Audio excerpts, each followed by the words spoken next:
ಮೇ 9ರಂದು ಚಿತ್ರದುರ್ಗದಲ್ಲಿ ನಡೆಯುವ ಮಾಜಿ ಸಿಎಂ ಯಡಿಯೂರಪ್ಪನವರ ಬೃಹತ್ ಅಭಿಮಾನೋತ್ಸವ ಕಾರ್ಯಕ್ರಮದ ಹಿನ್ನೆಲೆಯಲ್ಲಿ ಇಂದು ಬೇಲೂರು ವಿಧಾನಸಭಾ ಕ್ಷೇತ್ರದ ಶಾಸಕರಾದ ಎಚ್.ಕೆ. ಸುರೇಶ್ ಸುದ್ದಿಗೋಷ್ಠಿ ನಡೆಸಿದರು. ಇನ್ನು ಸುದ್ದಿಗೋಷ್ಠಿಯಲ್ಲಿ ಮಾತನಾಡಿದ ಅವರು, ಬೇಲೂರು ತಾಲೂಕಿನ ಬಯಲು ಸೀಮೆಗೆ ರಣಘಟ್ಟ ಮತ್ತು ಯಗಚಿ ಏತ ನೀರಾವರಿ ಮೂಲಕ ನೀರು ಹರಿಸಲು ಅನುದಾನ ನೀಡಿದ್ದಲ್ಲದೆ ಬೇಲೂರಿನ ಸಮಗ್ರ ಅಭಿವೃದ್ಧಿ ಶ್ರೀಕಾರ ಹಾಕಿದ್ದು ಯಡಿಯೂರಪ್ಪನವರು 4 ಬಾರಿ ಮುಖ್ಯಮಂತ್ರಿಗಳಾಗಿ ನೀಡಿದ ಯೋಜನೆಗಳು ಮಹತ್ವಪೂರ್ಣವಾಗಿದೆ. ಯಡಿಯೂರಪ್ಪನವರು ಅದೃಷ್ಟದಲ್ಲಿ ಮುಖ್ಯಮಂತ್ರಿಗಳಾಗಲಿಲ್ಲ. ಸತತ 50 ವರ್ಷ ರಾಜ್ಯದ ಹಳ್ಳಿಗೆ ಸೈಕಲ್ ಪ್ರಯಾಣದೊಂದಿಗೆ ಪಕ್ಷವನ್ನ ಸಂಘಟಿಸಿ ದಕ್ಷಿಣ ಭಾರತದಲ್ಲಿ ಪ್ರಪ್ರಥಮ ಬಾರಿಗೆ ಬಿಜೆಪಿಯ ಅಧಿಕಾರದ ಚುಕ್ಕಾಣಿ ಹಿಡಿಯಲು ಸರ್ಕಾರವನ್ನ ಮಾಡಿದಂತಹ ಧೀಮಂತ ವ್ಯಕ್ತಿ.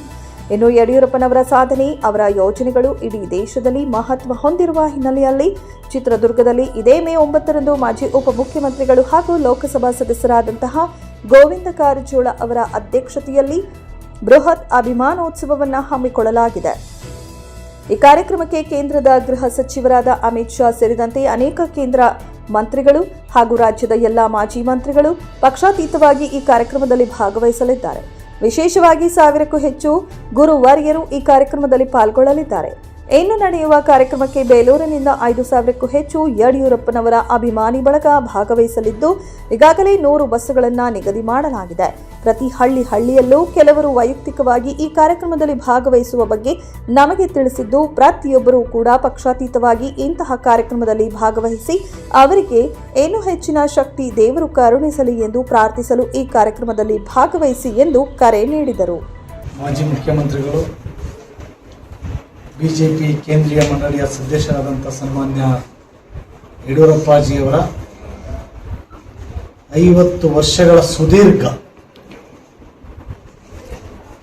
ರಾಜಕೀಯದ ಏಳುಬೀಳನ್ನು ಕಂಡಂತಹ ಮಹಾನ್ ನಾಯಕ, ರೈತ ನಾಯಕ, ಈ ರಾಜ್ಯದಲ್ಲಿ ಪ್ರತಿ ಮನೆಯಲ್ಲಿ ಮಾತಾಡ್ತಕ್ಕಂಥ ಅನೇಕ ಕೆಲಸಗಳನ್ನು ಮಾಡಿರ್ತಕ್ಕಂಥ ಸನ್ಮಾನ್ಯ ಬಿ.ಎಸ್. ಯಡಿಯೂರಪ್ಪನವರ ಅಭಿಮಾನೋತ್ಸವ ಕಾರ್ಯಕ್ರಮವನ್ನು ಇದೇ ತಿಂಗಳು 9ನೇ ತಾರೀಕು ಚಿತ್ರದುರ್ಗದಲ್ಲಿ ಸನ್ಮಾನ್ಯ ಮಾಜಿ ಉಪಮುಖ್ಯಮಂತ್ರಿಗಳು, ಸಂಸದರಾದಂಥ ಕಾರಜೋಳ ಅವರ ಅಧ್ಯಕ್ಷತೆಯಲ್ಲಿ ಈ ರಾಜ್ಯದ ಎಲ್ಲ ನಾಯಕರುಗಳು, ವಿಶೇಷವಾಗಿ ಮನುಷ್ಯ ಎಂದೇ ವಿಖ್ಯಾತಿ ಪಡೆದಿರ್ತಕ್ಕಂಥ ಅಮಿತ್ ಶಾ ಅವರು, ಈ ರಾಜ್ಯದ ಎಲ್ಲ ಗುರುಗಳು, ಮಠಾಧೀಶರುಗಳನ್ನು ಸಹ ಸನ್ಮಾನ್ಯ ನಮ್ಮ ರಾಜ್ಯಾಧ್ಯಕ್ಷರಾದಂಥ ವಿಜೇಂದ್ರನವರು ಪ್ರತಿನಿತ್ಯ ನಾವು ನೋಡ್ತಾ ಇದ್ದೀವಿ, ಎಲ್ಲರನ್ನು ಆಹ್ವಾನಿಸಿ ಕಾರ್ಯಕ್ರಮಕ್ಕೆ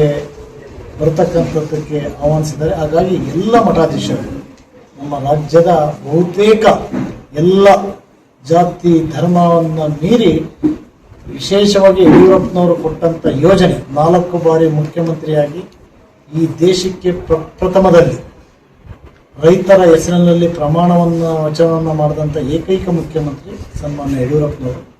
ಪ್ರತ್ಯೇಕವಾಗಿ ರೈತರ ಬಡ್ಜೆಟ್ ಅನ್ನು ಮಂಡಿಸ್ತಕ್ಕಂಥ ಕೀರ್ತಿ ಸನ್ಮಾನ್ಯ ಯಡಿಯೂರಪ್ಪನವರಿಗೆ ಸೇರ್ತಕ್ಕಂಥದ್ದು. ಬಹುಶಃ ಅಭಿಮಾನೋತ್ಸವ ಕಾರ್ಯಕ್ರಮ ಇತಿಹಾಸದ ಭೂಪಟದಲ್ಲಿ ಬರೆದಿರ್ತಕ್ಕಂಥ ಒಂದು ಕಾರ್ಯಕ್ರಮ ಆಗುತ್ತೆ. ಈ ಕಾರ್ಯಕ್ರಮಕ್ಕೆ ನಾನು ವಿನಂತಿಯನ್ನು ಮಾಡ್ತೀನಿ, ಬೇಲೂರು ವಿಧಾನಸಭಾ ಕ್ಷೇತ್ರದ ಎಲ್ಲ ನಮ್ಮ ಮುಖಂಡರುಗಳಲ್ಲಿ, ಯಡಿಯೂರಪ್ಪಾಜಿಯವರ ಅಭಿಮಾನಿಗಳಲ್ಲಿ, ವಿಶೇಷವಾಗಿ ಬೇಲೂರಿಗೆ ಇತಿಹಾಸ ಇದೆ, ಯಡಿಯೂರಪ್ಪನವರ ಸೇವೆಯೂ ಸಹ ಇತಿಹಾಸ ಇದೆ. ಈ ಭಾಗದಲ್ಲಿ ಹೋರಾಟವನ್ನು ಮಾಡಿ ಇವತ್ತೇನಾದರೂ ದ್ವಾರಸಮುದ್ರ ಕೆರೆಯಲ್ಲಿ ನೀರು ತುಂಬಿ ತುಳುಕಾಡ್ತಾ ಇದೆ, ರೈತರು ಸಮೃದ್ಧಿಯಾಗಿದ್ದಾರೆ ಅಂದರೆ ಅದಕ್ಕೆ ಮೂಲ ಕಾರಣ ಯಡಿಯೂರಪ್ಪಾಜಿಯವರು ಅಂತಕ್ಕಂಥದ್ದು ನಾನು ಈ ಸಂದರ್ಭದಲ್ಲಿ 2008ರಲ್ಲಿ ಸರ್ಕಾರ ಬಂದಂಥ ಸಂದರ್ಭದಲ್ಲಿ ಸುಮಾರು 15 ಕೋಟಿಗಳ ಹಣವನ್ನು ನೀಡಿ ಆಲ್ತೊರೆನಲ್ಲಿರ್ತಕ್ಕಂಥ ಜಾಕ್ವೆಲ್ಗೆ ಚಾಲನೆಯನ್ನು ಕೊಟ್ಟಂಥ ಮಹಾನ್ ಕೀರ್ತಿ ಸನ್ಮಾನ್ಯ ಯಡಿಯೂರಪ್ಪನವರಿಗೆ.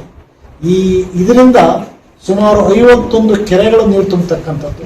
ಅದರ ಜೊತೆಯಲ್ಲಿ ನಮಗೆ ಬಹುಮುಖ್ಯವಾಗಿ ಬೇಕಾಗಿರ್ತಕ್ಕಂಥದ್ದು ರಣಘಟ್ಟ ಯೋಜನೆ. ರಣಘಟ್ಟ ಯೋಜನೆಗೂ ಸಹ ಅವರ ಮುಖ್ಯಮಂತ್ರಿಯವರ ಅವಧಿನಲ್ಲಿ 127.5 ಕೋಟಿ ಕಾರ್ಯಕ್ರಮ ಅಂದರೆ ಇಡೀ ರಾಜ್ಯ ತಿರುಗಿ ನೋಡ್ತಕ್ಕಂಥ ಕಾರ್ಯಕ್ರಮ. ಎಲ್ಲ ಜಾತಿಯನ್ನ ಮೀರಿ ಈ ರಾಜ್ಯದಲ್ಲಿ ಯಾರು ಒಬ್ಬ ನಾಯಕ ಬೆಳೆದಿದ್ದಾನೆ ಅಂದರೆ ಅದು ಸನ್ಮಾನ್ಯ ಯಡಿಯೂರಪ್ಪನವರು. ಹಾಗಾಗಿ ಆ ಕಾರ್ಯಕ್ರಮಕ್ಕೆ ನಾನು ಶುಭವನ್ನ ಕೊಡ್ತಾ ಇದ್ದೀವಿ. ಆ ಕಾರ್ಯಕ್ರಮಕ್ಕೆ ನಮ್ಮ ಕ್ಷೇತ್ರದಿಂದಲೂ ಸಹ ಸುಮಾರು 5,000 ಜನ ಆ ಕಾರ್ಯಕ್ರಮಕ್ಕೆ ಈಗಾಗಲೇ ಅಭಿಮಾನಿಗಳು, ಯಡಿಯೂರಪ್ಪಾಜಿಯವರ ಅಭಿಮಾನಿಗಳು ಈಗಾಗಲೇ ಹೊರಟು ನಿಂತಿದ್ದಾರೆ. ನಮ್ಮ ಅಧ್ಯಕ್ಷರು ಅದಕ್ಕೆ ಪೂರ್ವ ತಯಾರಿಯನ್ನ ಮಾಡಿ ಮೊನ್ನೆ ಎಲ್ಲ ಮೀಟಿಂಗನ್ನೆಲ್ಲ ಮಾಡಿ ಇದು ಮಾಡಿದ್ದೀವಿ. ನನಗೆ ಪ್ರತಿ ಹಳ್ಳಿಯಿಂದ ಕರೆ ಬರ್ತಾ ಇದೆ. 9ನೇ ತಾರೀಕು ನಾವು ಚಿತ್ರದುರ್ಗಕ್ಕೆ ಬರ್ತೀವಿ, ಬಸ್ಸಿನ ವ್ಯವಸ್ಥೆ ಬೇಕು ಅಂತಕ್ಕಂಥದ್ದನ್ನ ನಾವು ಕರಿಬೇಕು. ಆದರೆ ಗ್ರಾಮದ